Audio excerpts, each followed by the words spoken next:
Welcome to Common Prophets. We all know that the Jews have been persecuted for the last 3,000 years or more. The question is why? What is it that creates a sense of anger against them? My study to this question led me to some Jewish friends. After a detailed discussion, I am presenting my understanding how the Jews may have misread the Bible and got into this situation. The story relates to Prophet Abraham. The book of Genesis tells of his story. In Genesis 15.18, it is said that God gave the land between the river of Mitzrayim and the Pereth river, that is these two rivers, the land between these rivers was given by God to the blood descendants of Prophet Abraham. This means that the Bible gives them sanction to take this land because they have God's direction to them. This is the early part. When we come to Genesis 17.2, in this verse, again God reaffirms or confirms his agreement or covenant with Abraham. Now, Genesis 17.2 has only 5 Hebrew root words. These are confirm, covenant, between, multitude. There is no mention here of blood descendants of Abraham. Please allow me to repeat it. What Genesis 17.2 says is that, and I confirm my agreement with you, which is between me and many. This is not an agreement with the blood descendants of Abraham, it is with the multitude. But this can be interpreted in both ways. It can also be said that, but the translations of this verse, I have seen about 50 translations, and all of them say that this verse should be read as I confirm the covenant between you and me, which would mean that this covenant was between Abraham and God and not between multitude and God. So the question is that after the reconfirmation of the covenant in Genesis 17.2, did God give the Jewish people the land of Israel or not? In Genesis 17.3, the original name of Abraham, which was Abram, was changed to Abraham by addition of an H. Biblical scholars say that addition of an H means that the writ of Abraham has been expanded. It is no longer limited to his family, but it now encompasses all the people.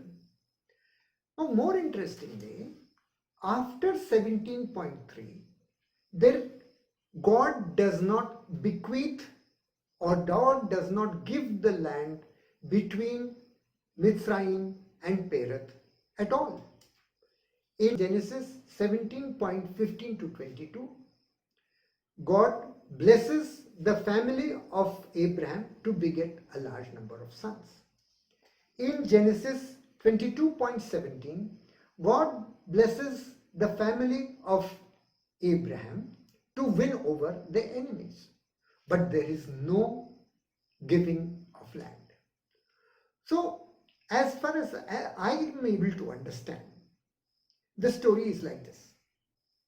Initially, God gave the land between the river Mitzrayim and river Perath to the blood descendants of Abraham. But then Abraham outgrew that situation. He outgrew his affection with the family and he became a father to the multitude. And after his becoming multitude, there is no bequeathal of land. So which means that there is no, if our understanding is correct, this means that as far as the family of Abraham or the community of Jews is concerned, God has only told them to have sons and win over their enemies. There is no sanction to their capturing any land.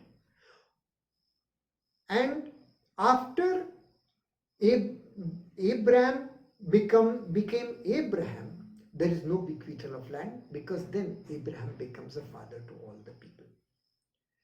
The moral of the story is that Abraham is on the one hand the prophet and the father of the Jews.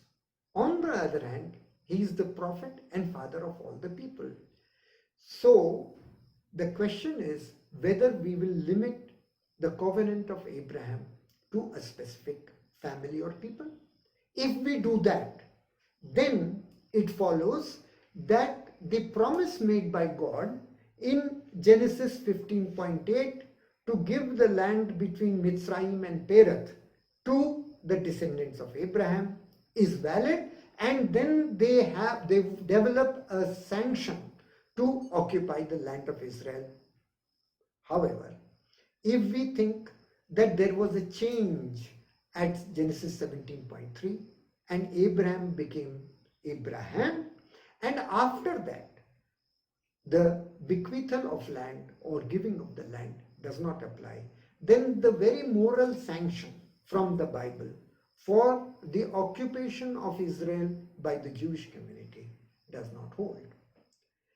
I am not against the Jews at all. I think the Jews have done a great service to humanity by preserving the Bible, by bringing the message of Abraham of monotheism and the message of Moses of monotheism to this entire world. Christianity and Islam have grown out of Judaism. So Judaism has two inheritances. One inheritance is of a land, another inheritance is of the philosophy of monotheism. I think the time has come for not only the Jews but all Abrahamic religions to understand that Abraham was a grand prophet. He was the progenitor of the idea of monotheism, and that is his rock bed, and that is where we should hold, and we should not get into these disputes over land. And it is very unfortunate that people who believe in Abraham are fighting with each other on interpretation of the verses said by Abraham. We need to move ahead. We need to develop friendship between religions. For this, every religion has to look into its own self and reinterpret its scriptures in a way that we put humanity first and our own religion later. Please do not forget to like and share this video. Please subscribe to our channel, and for more information please visit our website www.commonprophets.com. Thank you.